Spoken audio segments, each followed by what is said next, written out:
입니다.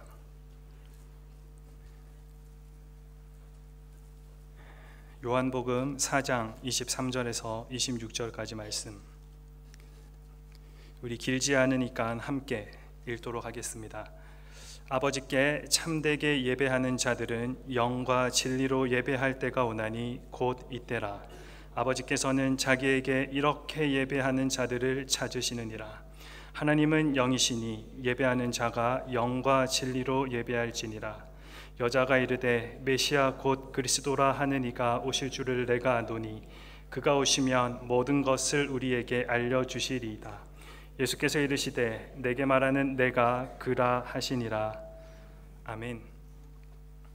주일날 아침입니다. 어느 한 가족이 바쁜 걸음으로 교회를 향하고 있습니다. 교회 가까이 다가왔을 때 양손에 엄마 아빠 손을 잡은 어린아이가 두 사람을 번갈아 쳐다보면서 이렇게 말합니다. 엄마 아빠, 오늘은 절대 예배 시간에 졸지 마. 나 굉장히 창피하단 말이야. 알았지? 또렷한 목소리로 호소하듯 말하는 어린아이에게 깜짝 놀란 듯 엄마는 좌우를 살피기 시작하고 조용히 하라는 듯 윽박 지르는 눈빛으로 아이를 꾸중합니다. 그러나 이 어린아이의 간절한 애원에도 불구하고 부부에게는 그날도 지난주일과 다름없는 일들이 일어나고 말았습니다. 그들이 겨우 교회에 도착한 시간은 이미 사도신경을 하고 있을 때였습니다. 그들이 겨우 자리를 잡았을 때에는 벌써 예배가 5분이나 지난 시간이었습니다. 지난주와 다름없이 주보에 적힌 대로 정해진 순서를 따라 예배를 드리고 있었습니다. 그리고 설교 시간이 되었습니다. 그날따라 유난히 길게 느껴지는 설교를 한쪽 귀로 들으면서 눈으로는 주보를 군데군데 살펴보았습니다. 교회 소식도 여러 번 읽어보고 또 주보에 틀린 글자가 있는지 없는지 다 찾아내는 일까지 끝마쳤지만 설교는 그때까지 계속되고 있었습니다. 설교가 시작한 지 15분쯤 지났을 때 엄마 아빠의 몸이 좌우로 흔들리기 시작합니다. 한 주간의 피로를 온몸으로 느끼는 듯한 그런 느낌으로 간간히 졸고 있었던 것입니다. 그러나 어느 누구도 그 모습을 이상하게 생각하는 사람이 없었습니다. 졸음을 쫓기 위해서 가끔 고개도 흔들어 보고 또 졸다가 떨어뜨린 주보와 스마트폰도 주워보기도 하지만 설교를 듣는다기보다는 졸음과의 싸움이 힘겹게만 느껴지는 모습입니다. 어린아이는 지루한지 심하게 조는 엄마의 옆구리를 고사리 같은 손으로 툭 쳐보기도 하고 또 주보로 종이 비행기를 만들어서 장난도 쳐보지만 아빠와 엄마는 고개를 숙인 채 묵상에 잠긴 지 너무 오랜 시간이 지났습니다. 그러던 어느 순간 이 어린이가 참을 수 없다는 듯이 엄마 아빠에게 이렇게 이야기합니다. 엄마 아빠, 그만 졸지 말고 이제 요금 내고 집에 빨리 가자. 무슨 말입니까? 이 아이는 엄마 아빠가 내는 하나님께 드리는 헌금을 요금으로 알고 있었던 것입니다.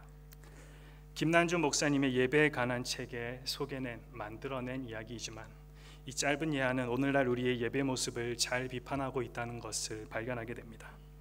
하나님과의 만남은 없고 형식에 흐르고 있는 우리의 예배 모습과 신앙의 위기를 우리는 고민하지 않을 수가 없습니다. 오늘날 교회가 가진 큰 문제 중에 하나는 바로 형식화된 예배입니다. 형식화된 예배의 문제는 단지 교회가 직면한 여러 가지 문제들 중에 한 가지가 아니라 모든 문제의 근원이 되고 있습니다. 아무 의식도 없이 하나님을 만나고자 하는 그 마음도 없이 어쩔 수 없이 매주 해야 하는 그 어떤 의무감으로 예배를 드리고 있습니다. 그러나 예배의 영광스러운 회복 없이 교회가 영광스러운 모습을 보였던 적도 없습니다. 역사적으로 하나님과의 만남이 사라진 예배는 모든 방탕한 생활의 원인이 되기도 했으며 하나님의 살아계신 임재, 더 프레젠스 오브 갓을 느낄 수 없는 형식적인 예배야말로 성도들로 하여금 하나님의 중심의 삶을 살지 못하게 하는 중요한 원인이 되어 왔습니다. 한 목사님께서는 요즘 예배에 대해 이렇게 말씀하셨습니다. 예배는 그 교회의 영적인 상태에 대한 숨길 수 없는 결과입니다. 한 교회는 자신의 영적 수준을 능가하는 예배를 드릴 수 없고 그 교회의 예배에 참여하는 성도들은 자신들이 드리는 예배 이상의 삶을 사는 것이 가능하지 않습니다. 신앙의 수준은 예배 안에 갇히고 예배의 질은 삶의 질에 묶입니다. 오늘날 우리는 예배가 시작되기 20-30분 전부터 예배를 통해 경험하게 될 그 하나님과의 만남을 기대하면서 예배에 앞서 몸과 마음을 준비하고 사모하는 마음으로 교회에 나와 기도와 묵상으로 준비하는 사람들을 찾아보기가 어렵게 되었습니다. 오히려 많은 사람들이 예배를 기다리는 것과 영화 상영을 기다리는 것 사이의 차이점을 별로 의식하지 못하고 있는 것 같습니다.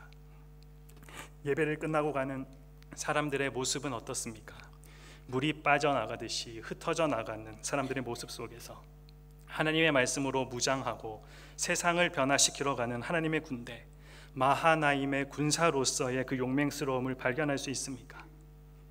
하나님의 그 만남에 감격해서 예배당 한 구석에서 기도하는 사람들을 발견할 수 있습니까? 오늘 깨달은 말씀대로 받은 은혜를 따라 이 어두운 세상을 불꽃처럼 밝히며 살게 해달라고 다짐하고 마음속에 되새기며 또 주신 은혜에 감사함으로 흐르는 눈물을 닦고 이 예배당을 걸어나가도 이 죄로 가득한 세상을 이겨내기가 그렇게 사는 것이 쉽지 않은데, 오늘날 대부분의 그리스도인들은 오히려 마음속으로 이렇게 생각하며 예배당을 나서고 있지는 않습니까? 드디어 예배가 끝났구나. 예배 드릴 때 그렇게 우울해 보이던 사람들이 예배가 끝나고 나서는 그렇게 행복해 보일 수가 없습니다. 그러나 그 행복한 생각은 결코 하늘로부터 온 것이 아니라고 생각됩니다. 그들 중 절반 이상은 그날 예배 시간에 들은 설교의 본문도 제대로 알지 못하고 예배당을 떠나기 때문에 그렇습니다. 이런 예배가 드려지는 곳에 하나님의 임재가 있을 수 있겠습니까? 예배로 모인 성도들이 하나님의 살아계심을 언제나 느낄 수 있었던 그 초대교회 성도들이 오늘 우리의 예배 현장에 방문한다면 그들이 우리를 보고 뭐라고 이야기할까요? 예수님 시대 사도들이 우리 교회 이 강단에 오늘 외부 강사로 초대되어서 이 자리에서 여러분들에게 설교할 수 있는 기회가 주어진다면 그들은 제일 먼저 우리들에게 무엇을 고치라고 지적할까요? 우리는 이러한 문제들 앞에 진지하게 생각해 보아야 합니다. 바로 이것이 우리를 교회로 세우신 교회 공동체의 사명이기 때문입니다. 교회의 위대한 사명은 크게 보면 한 가지입니다. 그것은 이 땅 위에 임하여 온 그 하나님의 나라를 교회가 이 세상에 펼쳐내며 분명하고 확실하게 드러내는 일입니다. 그러려면 이 일을 위해 구체적으로 해야 할 일이 무엇입니까? 바로 하나님께 경배하는 일, 이 예배입니다. 이 일이 하나님의 나라를 이 세상에 비추는 일들 중에 하나다라는 것입니다. 우리가 계속해서 교회란 무엇인가에 대해서 공부하고 있지만 우리가 교회가 무엇인지, 우리가 왜 이 자리에 모여 있는지 잊지 말고 기억해야 될 사명은 바로 우리는 예배하는 공동체다라는 것입니다. 그런데 예배에 대해 잘못된 고정관념을 가지고 있는 사람들이 있습니다. 예배라고 하는 것을 예수님을 믿는 사람들이 어떤 다른 무언가를 하기 위해서 먼저 해야 하는 어떤 의식 같은 걸로 생각합니다. 교회에 오면 늘 예배를 먼저 하고 그것을 해야만 다른 순서가 진행되기 때문에 지루해도 어쩔 수 없이 견뎌내야 하는 수준으로 이해하고 있습니다. 그렇기 때문에 그곳에서 예배 드리는 사람들의 모습은 어떠할까요? 당연히 그런 사람들에게는 예배가 중요하지 않게 되는 것입니다. 이것은 교회에 나와서 신앙생활을 오래 했다고 하는 사람들의 모습에도 발견되는 모습입니다. 그저 습관적으로 예배에 참여하는 경우가 많이 있음을 보게 됩니다. 형식적으로 예배를 드리는 것입니다. 그러나 참된 예배는 어떤 것입니까? 우리는 무엇 때문에 매주 이렇게 모이고 있습니까? 우리는 우리에게 맡겨진 그 사명을 감당하기 위해서 모여 예배한다는 것을 잊지 말아야 합니다. 우리는 이 예배를 통해서 세 가지를 반드시 드러내야 합니다. 첫째는 하나님께 대해서입니다. 우리가 하나님은 마땅히 우리들을 포함해서 모든 피조물들의 경배를 받으시기에 합당하신 분이다라는 것을 우리가 표현해 드려야 된다라는 것입니다. 이것이 우리 예배에 있어서 가장 중요한 것입니다. 그리고 둘째로 우리와 관련해서는 우리들은 마땅히 하나님께 경배하면서 살아가는 존재들, 곧 하나님께 우리의 영혼의 무릎을 꿇어서 우리 자신을 드려야 하는 존재입니다라는 것을 예배를 통해서 표현해내는 것입니다. 그러므로 우리는 이것이 잘 드러날 수 있도록 이 예배에 신경을 써야 합니다. 마지막 셋째로 예배는 세상을 향해서 우리가 하나님을 경배함으로써 하나님께서 이 세상을 직접 통치하시고 다스리고 계심을 세상 앞에 보여주는 일입니다. 우리가 이 세 가지를 종합해 볼 때 예배는 하나님에 대해서, 우리 자신에 대해서, 또 세상에 대해서 가장 의미 있는 일입니다. 한마디로 예배는 온 세상 앞에 하나님과 그의 다스리심을 우리가 선포하는 일입니다. 그러기에 우리가 드리는 예배는 예수님의 구속의 은혜에 감격해서 날마다 새롭게 또 기쁨과 은혜가 충만한 축제의 예배가 드려져야 한다라는 것입니다. 오늘 본문에 나오는 사마리아 여인, 그녀의 인생에 있어서도 중요한 질문은 바로 예배에 관한 것이었습니다. 이 여인과 예수님과의 대화가 오늘 본문 4장 첫 부분부터 계속해서 이어지고 있습니다.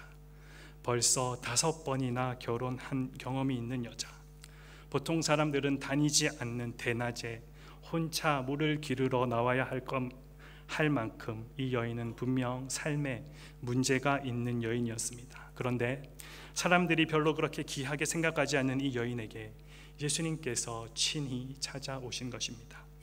당시 유대인들이 이방인의 피가 섞인 사마리아인들을 개보다도 못한 존재로 생각하고 상종하지 않았던 그 사회적 분위기를 생각해 볼 때 예수님께서 이 사마리아 여인을 만나신 것은 의도적이었음을 우리는 알 수 있습니다.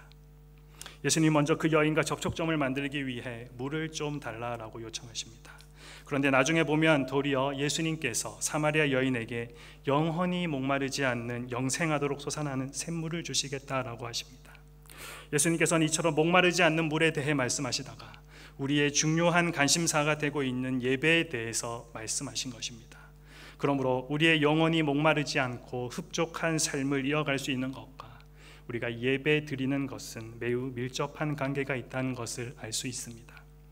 사마리아 여인은 자신의 삶을 훤히 알고 있는 이 예수님을 선지자로 인정하고 한 가지 고민하고 있던 문제를 묻습니다. 오늘 본문 앞에 나오는 20절 말씀입니다. 우리 함께 읽어볼까요? 우리 조상들은 이 산에서 예배하였는데 당신들의 말은 예배할 곳이 예루살렘에 있다 하더이다. 당시 사마리아 사람들은 그리심 산에서 산당을 지어놓고 예배를 드렸습니다. 하지만 반대로 유대인들은 어떻게 했습니까? 예루살렘에서 예배를 드렸습니다. 그래서 유대인들은 성전이 있는 예루살렘에서 예배를 드리는 것이 아니면 그것은 진짜 예배가 아니다라고 이야기했습니다. 그래서 이 사마리아 여인이 어디서 예배를 드려야 하느냐, 어디서 예배해야 하느냐, 어느 예배가 진짜인가 예수님 앞에 묻고 있다라는 것입니다. 우리는 여기서 주목해서 보아야 할 사실이 하나 있습니다. 하나님을 제대로 섬기지 않는 사람들도, 하나님에 대해서 관심이 그렇게 많이 없는 사람들도 자기가 어떤 종교를 가지고 있다고 하면 그 신에게 예배하는 행위에 대해서는 아주 깊이 있게 생각을 한다라는 것입니다. 그래서 세상에 예수님을 믿지 않는 사람들도 자기들 나름대로 어떤 종교를 만들어 놓고 그 신에게 예배 드릴 때는 진심으로 정성을 다해서 예배 드린다라는 것입니다. 예수님을 모르는 사람들도 이렇게 정성을 다하는데 진짜 하나님을 섬기는 우리들이 어떻게 예배 시간에 졸고 딴 생각하면서 예배를 아주 버티기식으로 그렇게 드릴 수가 있느냐라는 말입니다. 이 사마리아 여인의 질문에 예수님께서 무엇이라 대답하십니까? 그 대답이 오늘 본문 23절과 24절 말씀입니다. 우리 다시 한번 더 함께 읽도록 하겠습니다. 아버지께 참되게 예배하는 자들은 영과 진리로 예배할 때가 오나니 곧 이때라. 아버지께서는 자기에게 이렇게 예배하는 자들을 찾으시리라. 하나님은 영이시니 예배하는 자가 영과 진리로 예배할지니라. 우리는 이 말씀 속에서 진정한 예배, 우리가 하나님께 드려야 할 예배에 대해서 배울 수 있습니다. 먼저 예배의 본질에 대해서 말씀하십니다. 여기서 이때라 하는 때는 메시아가 오신 때, 곧 예수님이 오신 때입니다. 구약율법은 하나님께서 특정 지역에 특정 장소에서만 제사를 드리도록 하셨습니다. 그러나 구약 제사가 폐지된 신약 시대, 예수님께서 오신 다음에는 하나님을 예배하는 데 있어서 지역이나 장소는 아무런 관계가 없게 되었습니다. 이제는 예루살렘에서만 예배해야 되는 것이 아닙니다. 하나님을 진심으로 경외하는 마음만 있다면 어느 곳에서든지 하나님을 예배드릴 수 있습니다. 오늘 우리가 찬양했던 것처럼 궁궐이나 초막이나 하나님을 예배할 수 있게 되었다라는 것입니다. 곧 예배의 본질은 지역과 장소를 초월하는 것입니다. 이제 예배에서 요구되는 것은 예배를 드리는 장소가 아니라 그 지역이 아니라 바로 영과 진리입니다. 그리고 예배가 무엇인지 우리들에게 보여주십니다. 예배와 관련해서 많은 말들이 있지만 우리가 영원히 잊지 말고 기억해야 할 사실은 이것입니다. 예배는 하나님과 그분 백성과의 만남이다라는 것입니다. 그 말보다 예배가 무엇인지를 잘 말해주는 것은 없습니다. 오늘 사마리아 여인도 예수님을 만나는 것에서부터 이야기가 시작되고 있습니다. 예배는 단지 예수님께서 우리를 위해 십자가에 못 박히신 것을 기념하는 의식이 아닙니다. 또한 우리를 구원하신 하나님의 은혜에 대해 보답하는 감사의 차원에서 우리가 인사드리듯이 하는 예의 차리는 모임이 아닙니다. 거룩하신 하나님과 죄인인 그의 백성이 만나는 자리입니다. 영이신 하나님과의 만남을 체험함으로써 그의 백성들은 자기 자신이 누구인지를 깨닫게 되고 무엇을 위해 살아야 할지도 확인받게 됩니다. 그리고 우리가 똑같이 세상에서 살아가는 사람들임에도 다른 세상 사람들과 어떻게 전혀 다른 삶을 추구하면서 살아갈 수밖에 없는지에 대해서도 이 예배를 통해 우리는 답을 얻게 되는 것입니다. 하나님이 보시는 것은 예배 드리는 장소가 아니라 예배자의 중심과 예배에 임하는 태도입니다. 장소의 제한을 받지 않는다고 해서 그것을 또 잘못 생각하면 안 됩니다. 그러면 주일날 굳이 교회 나올 필요 있습니까? 집에서 혼자 예배 드려도 되지 않습니까? 원칙상으로는 그것이 가능하지만 그런 생각에는 분명 문제가 있습니다. 그렇게 되면 사람들이 어떻게 됩니까? 다 각자 자기 집에서 예배를 드리게 될 것입니다. 그런데 예수님께서는 우리가 그렇게 할까봐, 그렇게 하지 않도록 하기 위해서 하나님 나라가 완성에 이르기까지, 하나님 나라가 극치에 이르기 전까지는 예수님께서 일정한 날을 정해 놓으시고 우리로 그 시간에 모여서 예배하도록 하셨습니다. 그것이 예수님께서 부활하신 주일입니다. 주일을 정해 놓으시고 이날 모인 성도들, 그 지역에 사는 모든 성도들이 같이 모여서 예배하도록 하셨습니다.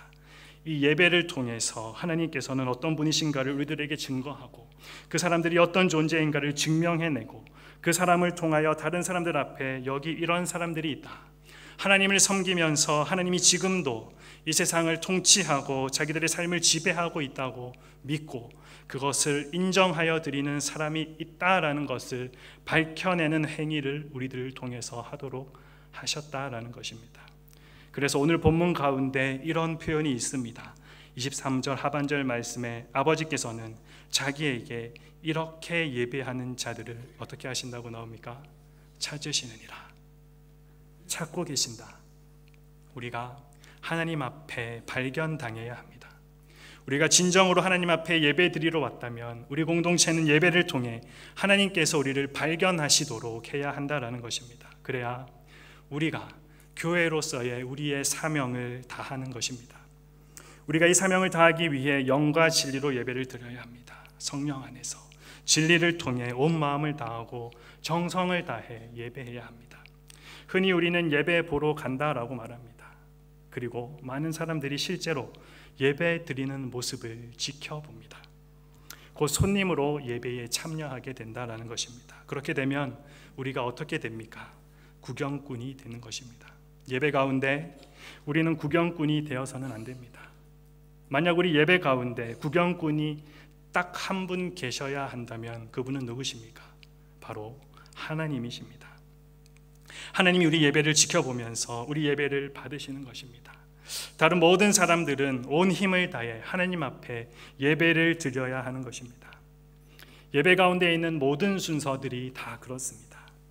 우리 오늘 아침 제일 처음에 나온 우리 찬양팀이 찬양할 때도 우리가 듣기만 하고 있으면 안 됩니다.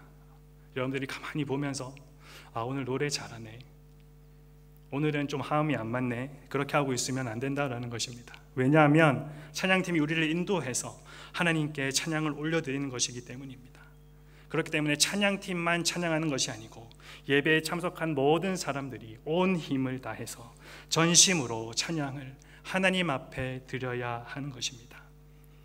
대표 기도자가 나와서 기도할 때도 마찬가지입니다. 우리가 이 모든 일이 제대로 되기 위해서는 마음을 그렇게 가져야 합니다. 같이 찬양에 동참하고 또 대표 기도자가 기도할 때 우리도 마음을 다해서 기도해야 한다는 것입니다. 설교도 마찬가지입니다. 오늘 전도사가 설교를 잘하는지 못하는지 지켜보고만 있으면 안 됩니다. 하나님께서 나에게 하시는 말씀으로 들어야 합니다. 그리고 가만히 말씀만 듣고 있는 것이 아니라 그 말씀 앞에 아멘으로 화답해야 합니다. 우리는 예배를 보러 와서는 안 됩니다. 예배를 드리러 와야 합니다. 여러분들이 예배를 보러 오는 것에 목적이 있다고 한다면 예배 말고도 지금 이 시간에 여러분들의 눈과 귀를 즐겁게 할 볼거리들은 세상 가운데 너무나도 많이 있습니다. 우리는 예배를 드리러 와야 합니다. 우리 모두 하나님 앞에 예배해야 합니다. 그리고 살아계신 하나님을 이 예배 가운데서 반드시 만나야 합니다. 또한 예배는 내가 은혜 받기 위해 드리는 것이 아닙니다. 가끔 청년들이 저에게 이렇게 이야기할 때가 있습니다. 전도사님 오늘 은혜 많이 받았습니다. 하지만 사실 예배는 내가 은혜 받기 위해서 드리는 것이 아닙니다. 이것은 인간 중심적인 예배의 모습입니다. 예배를 통해서 물러오는 은혜도 있습니다. 하지만 내가 어떠한 은혜를 받기 위해서 이 자리에 서 있는 것이 아니라 나의 만족과 기쁨을 위해 드리는 그 행위가 아니라 예배는 하나님을 위해 하나님께 헌신을 드리는 것입니다. 그러므로 철저하게 누구 중심이 되어야 됩니까? 하나님 중심적으로 드려져야 합니다. 하나님께서 존귀와 영광을 받으시도록 해야 합니다. 그런데 예배를 우리가 오래 드리다 보면 습관적으로 되기가 쉽습니다. 그러다 보면 사람들은 예배도 자기가 좋은 데를 찾아다닙니다. 분위기가 좋거나 모든 환경과 시스템이 잘 되어 있거나 또 자기가 듣기에 좋은 설교를 찾아서 또 자기 편리를 따라서 이리저리 쫓아다닙니다. 만약 우리의 모습이 그러하다면 엄밀히 말해서 그것은 하나님 앞에 드리는 예배가 아닙니다. 결국 자기를 위해서, 자기 만족을 위해서 드리는 예배가 되는 것입니다. 우리가 겉으로 볼 때는 똑같이 예배를 드리는 것 같지만 하나님께서 기뻐 받으시는 진짜 예배가 있고 받지 아니하시는 가짜 예배가 있다는 것을 여러분들은 기억하십시오. 우리는 우리의 예배가 하나님께서 기뻐 받으시는 예배인지 그렇지 않은 예배인지 구별할 수 있어야 합니다. 그리고 우리는 하나님께서 기뻐 받으시는 예배를 드리기 위해 신경을 써야 합니다. 우리가 일생 동안 하나님께 예배했다고 해도 그것이 하나님께서 받으시는 것이 아니라면 우리의 그 모든 수고는 헛수고에 불과합니다. 시간 낭비한 것밖에 되지 않는다라는 것입니다. 하나님께서 기뻐 받으시는 예배는 하나님 중심적인 예배입니다. 영과 진리로 드려지는 예배입니다. 우리의 예배가 성령 안에서 진리 안에서 온전히 하나님께 드려짐으로 하나님께서 기뻐 받으시는 예배가 되도록 우리는 그렇게 해야 합니다. 그러면 우리가 드리는 예배가 그렇게 되기 위해서 우리는 어떻게 해야 됩니까?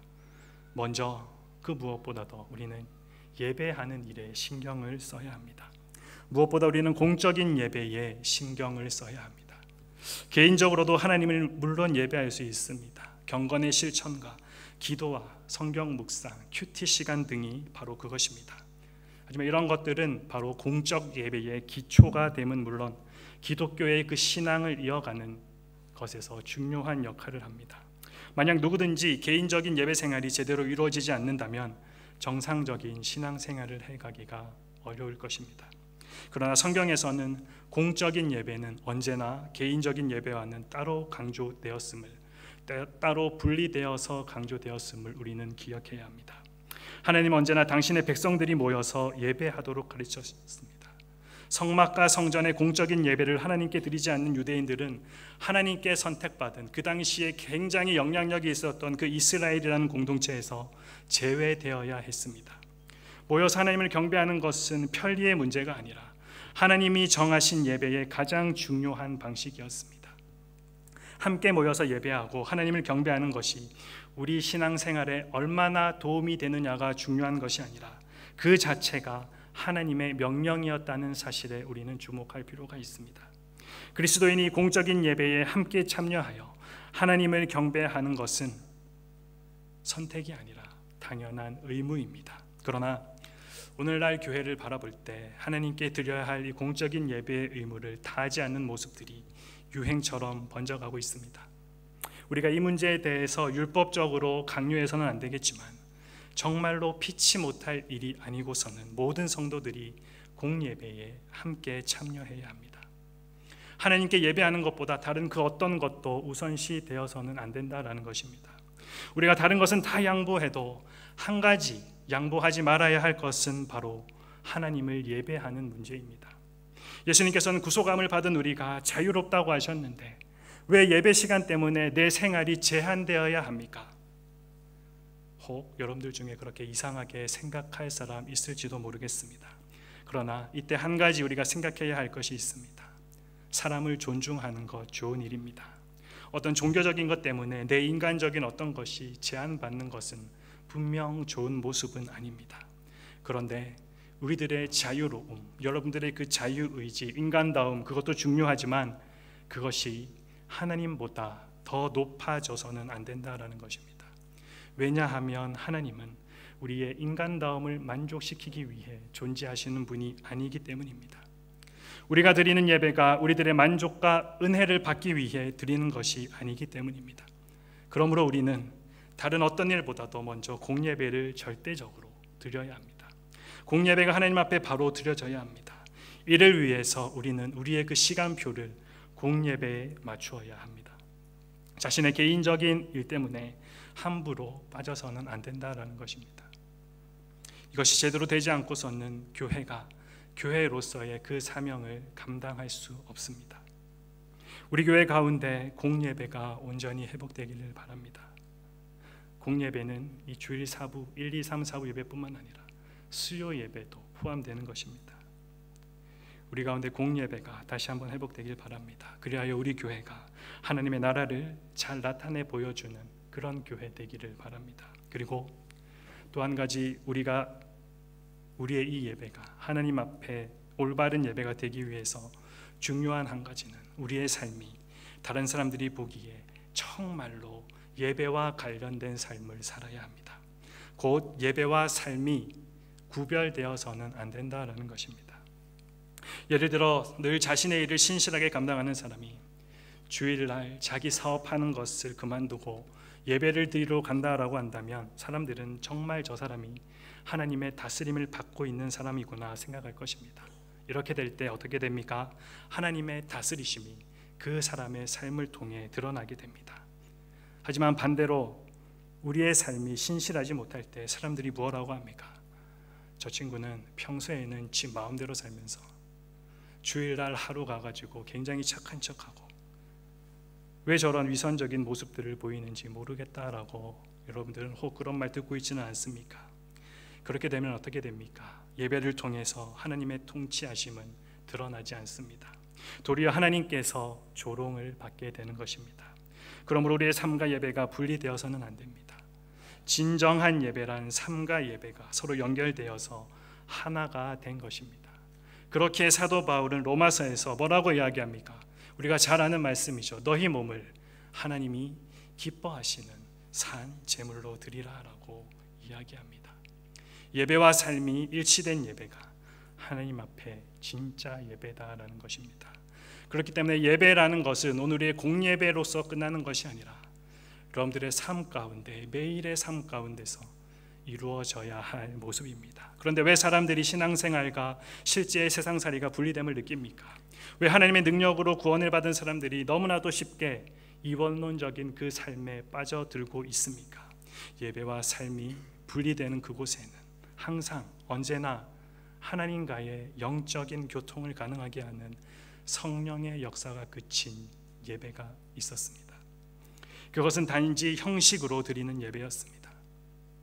하나님께 예배드리는 정신이 그들의 삶을 온전히 지배하지 못했을 때 그들의 예배 행위는 오히려 하나님 앞에 가증하고 사악한 행위가 되었습니다.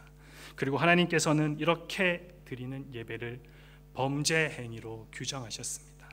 이런 죽어있는 예배의 심각함에 대해서 선지자들은 피를 토하듯이 우리들에게 경고하고 있습니다. 우리 이사야의 경고를 쉬운 성경으로 함께 읽어보도록 하겠습니다. 여호와께서 말씀하신다. 나는 너희가 바친 이 모든 제물을 바라지 않는다.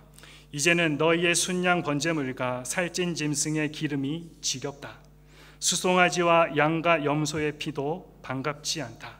너희는 나를 만나러 오지만 누가 너희더러 이렇게 들락날락하며 내 마당만 밟으라고 했느냐. 다시는 헛된 재물을 가져오지 마라. 너희가 태우는 향이 역겹다. 너희가 초하루 축제일과 안식일과 특별절기에 모이는 것도 참을 수 없고 거룩한 모임에 모여서 악한 짓 하는 것도 견딜 수 없다. 정말로 나는 너희의 초하루 축제일과 특별절기들이 역겹다. 그것들은 오히려 내게 무거운 짐이 될 뿐이다. 나는 그것들을 짊어지기에는 너무나 지쳤다.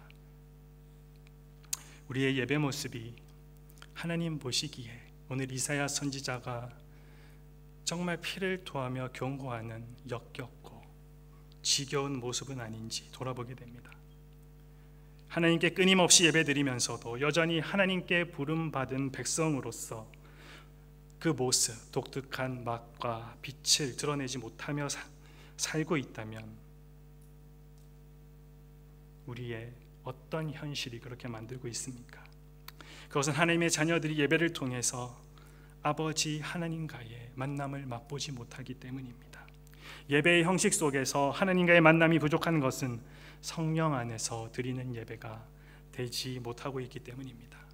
인간은 타락한 이후 근본적으로 영적인 일에 대해 대부분의 감각들을 상실했습니다. 그리고 그들 속에 세상을 사랑하는 마음이 더 커져서 신령한 세계에 눈에 보이지 않는 것들에 점점 더 무관심하게 되었습니다.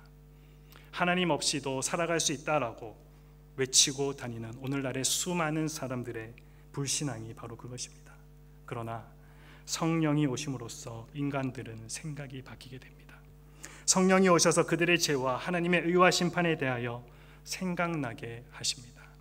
2000년 전에 예수님께서 나무에 매달려 십자가에 매달려 죽은 그 예수 그리스도를 오늘 우리의 삶과 관계 있게 받아들이도록 성령님은 만들어 주십니다. 믿지 않는 사람의 마음에 믿음을 심으시고 차가운 사람의 마음에 신령한 열심의 불을 지피시는 것도 모두 성령님이 하시는 일입니다. 무수한 예배 속에서 도무지 느낄 수 없었던 하나님의 인격을 경험하고 그분의 성품에 대하여 감격하며 찬송하게 하시는 분도 바로 성령님이십니다.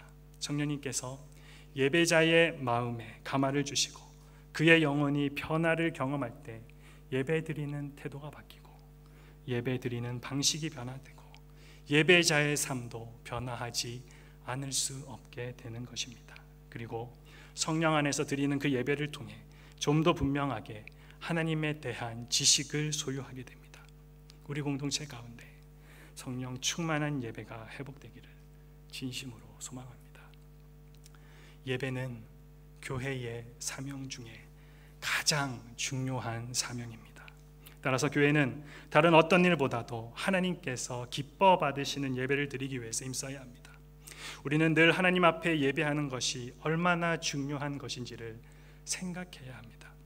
어떻게 예배해야 하나님께서 기뻐 받으시는 예배가 되는지, 어떻게 예배해야 하나님의 나라가 잘 표현되고 나타날 수 있는지를 우리는 늘 고민해야 한다는 것입니다.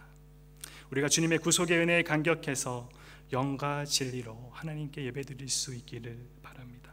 그리하여 하나님께서 지금 우리를 통치하신다, 하나님께서 지금 우리를 다스리고 계신다, 그 다스리는 하나님 앞에 우리가 지금 우리의 모든 것을 다하여서 경배하고 있다는 것을 세상 사람들 앞에 드러낼 수 있기를 바랍니다.